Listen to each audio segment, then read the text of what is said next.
انہوں نے لکھا ہے کہ اکثر لڑکیوں کی پہلی شادی کامیاب نہ ہو تو دوسری شادی نہیں کرتی کہ پھر ایسا ہی ہوگا. تو کیا یہ درست ہے؟ یہ درست نہیں، کیونکہ سب لوگ ایک جیسے نہیں ہوتے، ہمیشہ حالات ایک جیسے نہیں ہوتے. بعض اوقات ایک ہی شوہر کے ساتھ نہیں بنتی، ناراضگیاں ہو جاتی ہیں، 10 سال سپریشن ہوتی، اس کے بعد دوبارہ بالکل ٹھیک ہو جاتے ہیں. اور عموماً دیکھا گیا کہ شادی کے شروع میں بہت سے لوگوں کو مشکل پیش آتی، کیونکہ دو مختلف گھرانوں سے لوگ اکٹھے ہوتے ہیں، دو مختلف طرح کے مزاج ہوتے ہیں، پھر دین کی کمی، تعلیم کی کمی اور بہت سے عوامل. اور پھر ہمارے ہاں لڑکیوں کو دنیاوی تعلیم یا جاب کے لیے تو خوب تیار کیا جاتا ہے جو کہ ان کی بنیادی ذمہ داریوں میں سے نہیں. ہم ان کو مشکل سے مشکل ایسی سٹڈیز میں ڈالتے ہیں. آج ہی کسی کی میل آئی ہوئی تھی کہ ماں باپ کیوں جبر کرتے ہیں، کیوں سختی کرتے ہیں. ہمارا کوئی ایپٹیٹیوڈ نہیں ڈاکٹر بننے کا، لیکن وہ چاہتے ہیں کہ ہم ڈاکٹر بن جائیں. اب ایک لڑکی نہیں چاہتی ڈاکٹر بننا، لیکن ماں باپ کیا چاہتے ہیں کہ نہیں 5 سال یہ پڑھے اور ڈاکٹر بنے. وہ 5 سال میں کیا کیا خرابیاں کرے اس کی انہیں پرواہ نہیں. اب آپ دیکھیں کہ ہمارے ہاں وہ تعلیم تو ہے کہ جس سے ہماری دنیا بن جائے، لیکن وہ تعلیم اور تربیت اور ٹریننگ نہیں دی جا رہی بچیوں یا بچوں کو جس سے وہ اپنی ازدواجی زندگی کو خوشحال بنا سکیں. ہمارے معاشرے میں کتنی لڑکیاں ایسی ہیں کہ جو شادی سے پہلے یہ جانتی ہوں کہ شادی کے بعد اب ان کی ذمہ داریاں کیا ہیں، ان کے فرائض کیا ہیں، ان کے حقوق کیا ہیں. نہ حقوق کا پتہ ہے، نہ فرائض کا پتہ ہے، نہ ادا کرنے کا طریقہ پتہ ہے، نہ دوسرے خاندان یا دوسرے انسان سے نبھانے کا طریقہ پتہ ہے. یہی حال لڑکوں کا ہے. دنیاوی اعتبار سے ہم ان کو آگے بڑھاتے رہتے ہیں، لیکن انسانی قدر کس طرح کرنی ہے، انسان کے ساتھ نبھا کس طرح کرنا ہے، وہ نہیں ہم ان کو بتاتے. اور شادی کو ہم نے ایک ایسا تصور دے دیا ہے کہ جیسے کہ بہت کوئی خوابوں کی دنیا ہے اور ایک بڑی ہی سہانی چیز ہے، اور جس میں صرف خوشیاں ہیں اور جس میں صرف پہننا ہے اور زیب و زینت ہے اور آرائش ہے اور نمائش ہے اور دعوتیں ہیں اور تفریحات ہیں اور ہنی مون ہے اور بس ختم. اس سے آگے کیا ذمہ داری ہے، کیا فرض ہے، کیا مشکلات ہیں، کہاں کہاں پرابلم ہو سکتا ہے، اس کے لیے ہم بات ہی نہیں کرنا چاہتے. نہ اس کے لیے کوئی ٹریننگ دینا چاہتے ہیں، نہ اس کے لیے ہمارے نظام تعلیم میں کوئی ایک بھی پرچہ. پاکستان سٹڈیز ہے، اسلامک سٹڈیز ہے اور پتہ نہیں کون کون سی سٹڈیز کے کمپلسری مضمون ہے، لیکن شادی شدہ زندگی جس میں ہر لڑکی لڑکے کو تقریباً داخل ہونا، اس کے لیے کوئی پرچہ نہیں ہے.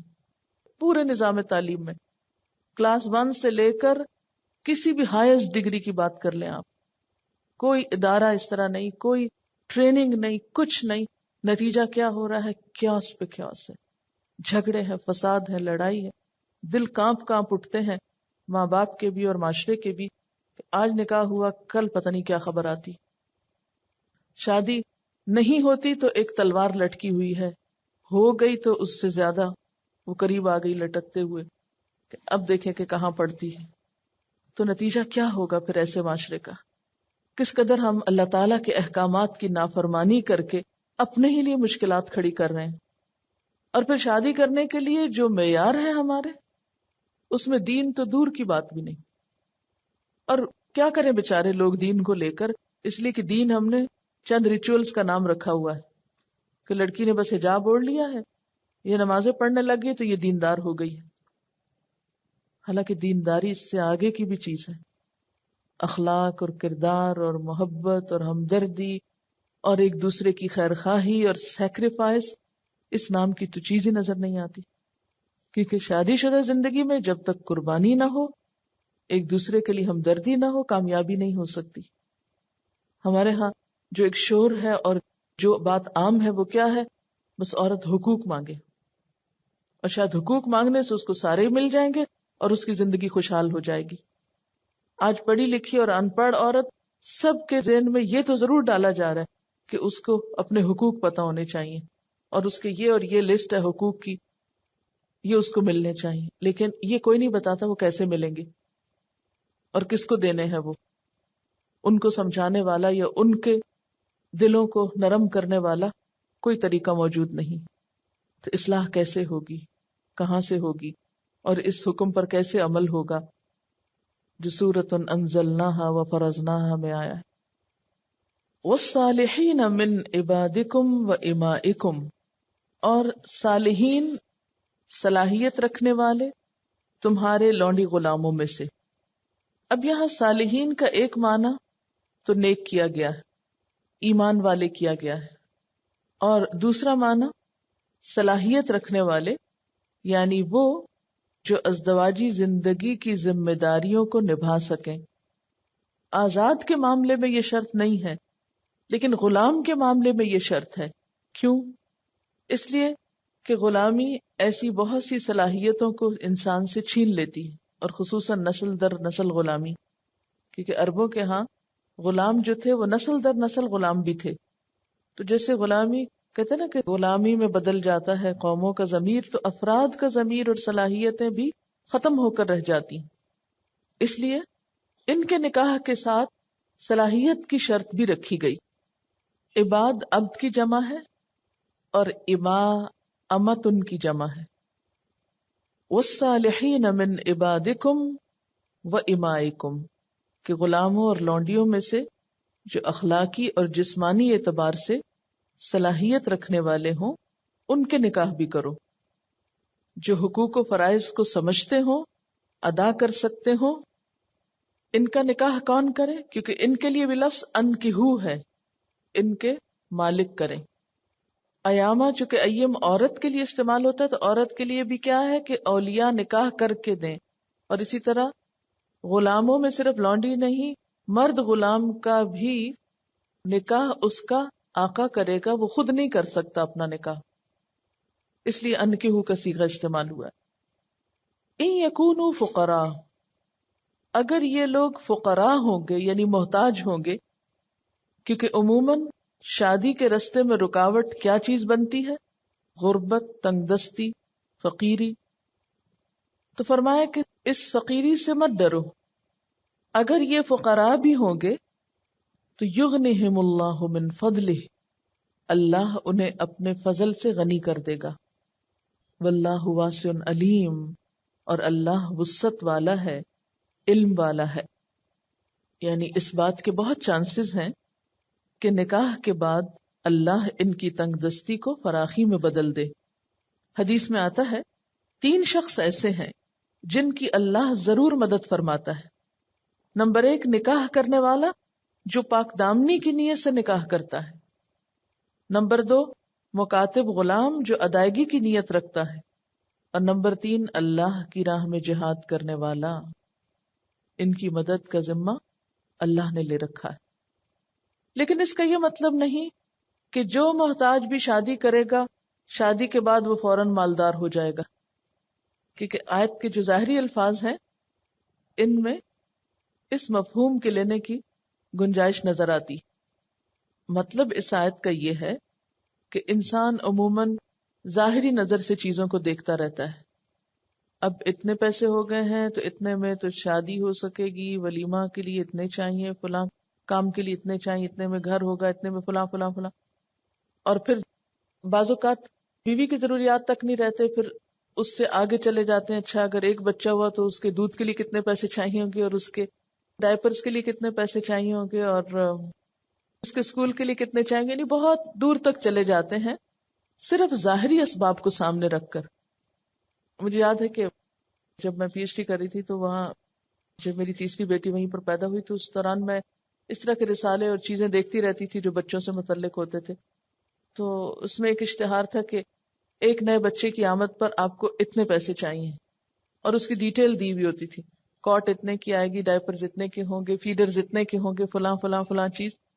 تو میں سوچتی تھی کہ ان میں سے کون سے اخراجات ضروری ہیں اور کون سے غیر ضروری ہیں. کاٹ نہیں بھی ہوگی کام چل جائے گا. اسی طرح اللہ نے ماں کو خود دودھ پلانے کے لیے کہا ہے، فیڈرز اور دودھ کے ڈبے لانے کی کیا ضرورت ہے؟ یہاں سے بھی خرچہ کٹ ڈاؤن ہو سکتا. تو بعض اوقات کچھ اخراجات تو حقیقی ہوتے ہیں، لیکن کچھ اخراجات تعیشات میں بھی آتے ہیں، غیر ضروری بھی ہوتے ہیں، ان کے بغیر بھی کام چل سکتا ہے. یعنی اگر ایک بچے کے لیے کاٹ نہیں بھی تو کوئی بات نہیں. اگر تم اس لیے شادی نہیں کر رہے کہ بچے کے کاٹ کے پیسے نہیں ہوں گے یا کاٹ پلس فلاں فلاں چیز کے پیسے نہیں ہوں گے تو میں شادی نہیں کر سکتا، تو یہ بات درست نہیں. ظاہری اسباب کی وجہ سے یا موہوم خدشات کی وجہ سے نکاح کو ڈیلے نہ کرو. میں ایک ایسے شخص کو جانتی ہوں کہ جس سے جب بھی شادی کی بات کی جاتی تو وہ کہتا ہے کہ میری تنخواہ تو میرے لیے بھی پوری نہیں ہوتی, میں تو کسی کا خرچہ نہیں اٹھا سکتا. میں نے اسے کہا کہ مجھے صرف اتنی ڈیٹیل بتاؤ کہ تمہاری تنخواہ میں تم کس کس چیز پہ خرچ کرتے ہو. اچھا وہ ڈیٹیل کیا تھی؟ یہ خامسامہ میں نے رکھا ہوا ہے, یہ دھوبی کو جاتے ہیں, یہ فلانا یہ فلانا یہ فلانا. اب اگر بیوی آئے گی تو میں مزید اس کا خرچہ کیسے اٹھاؤں گا؟ اب بعض مرد حضرات اس طرح سوچتے ہیں نا, وہ مینج ہی نہیں کر پاتے, وہ دوسری سوچتے ہی نہیں. میں نے کہا لسٹ بناؤ. تو انسان ایسے جتنے بھی کنفیوژن اس کے ہوتے ہیں نا, تو عموماً جب لسٹ بنائے اور پھر خود ان پہ ٹک اور کراس کرے تو پتا چل سکتا ہے. میں نے کہا اس کو بھی کراس کر دو, اس کو بھی کر دو, اس کو بھی کر دو. تم یہ بتاؤ تمہاری خوراک پہ کتنا خرچہ آتا ہے؟ اتنا آتا ہے. میں نے کہا حضور صلی اللہ علیہ وسلم نے فرمایا کہ ایک آدمی کا کھانا 2 کو پورا ہو سکتا ہے.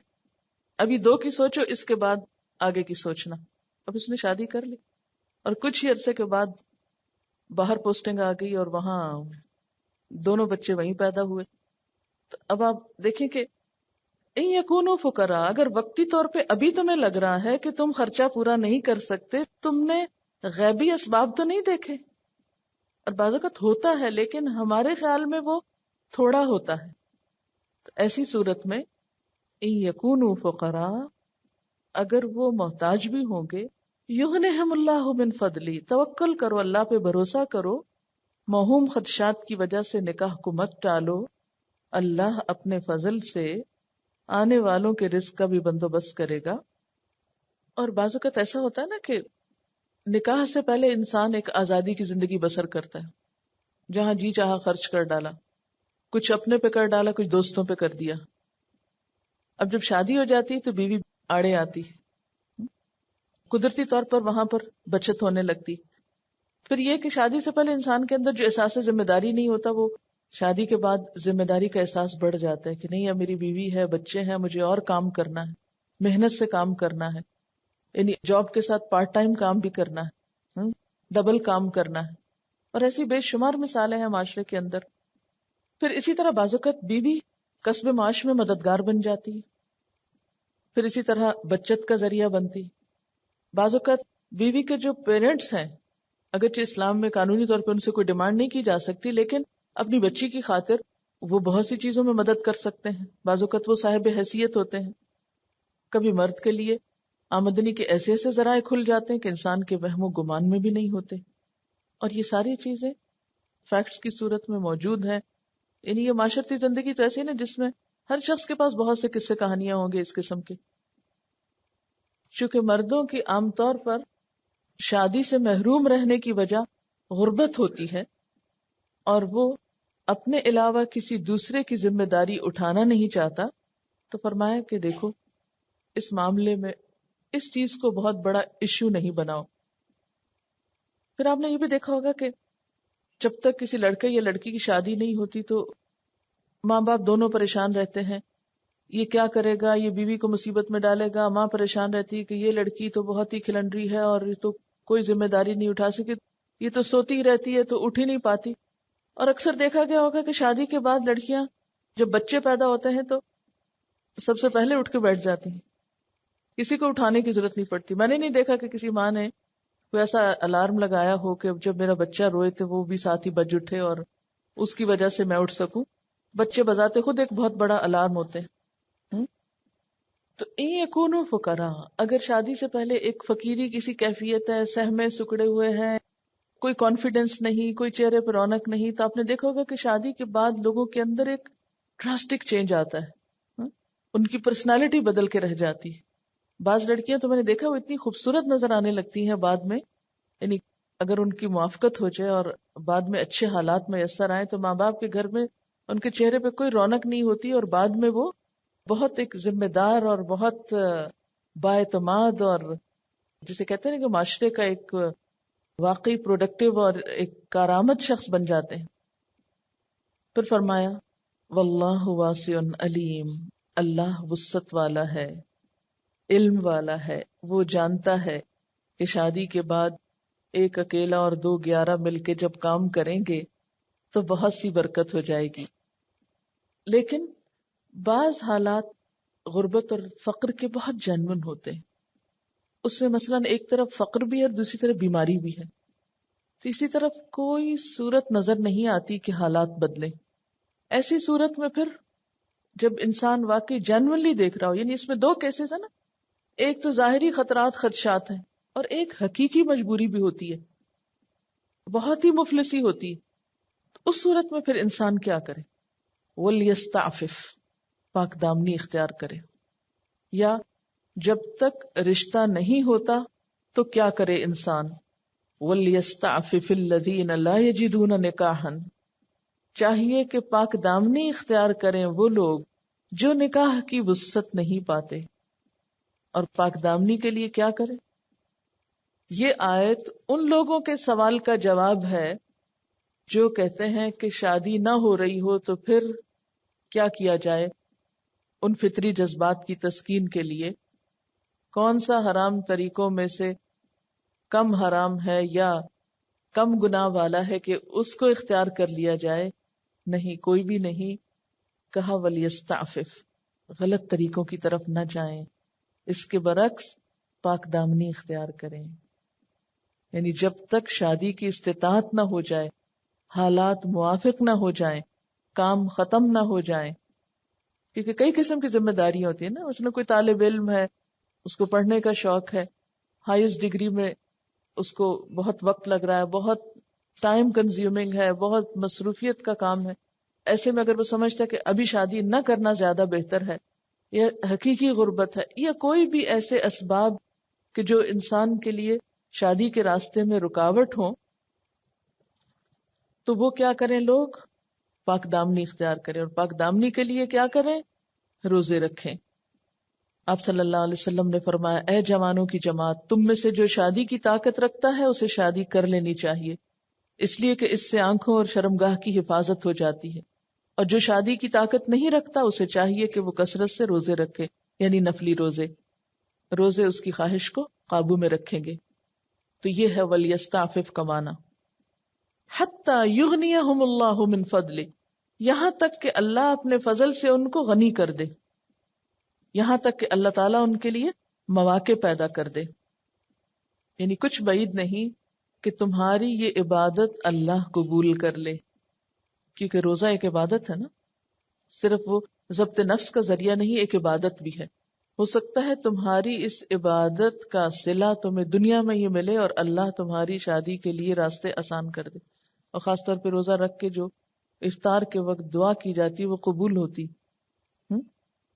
اب دو آپشنز ہیں نا، جس کی شادی نہیں ہو رہی اس کے پاس دو آپشنز ہیں. ایک کیا کرے؟ آوارگی اختیار کرے، یا آوارگی کا کوئی طریقہ اختیار کرے. اور دوسرا کیا؟ پاک دامنی اختیار کرے. اور پاک دامنی کے طریقے میں روزے وغیرہ رکھے، اللہ سے دعا کرے، اللہ سے مدد مانگے.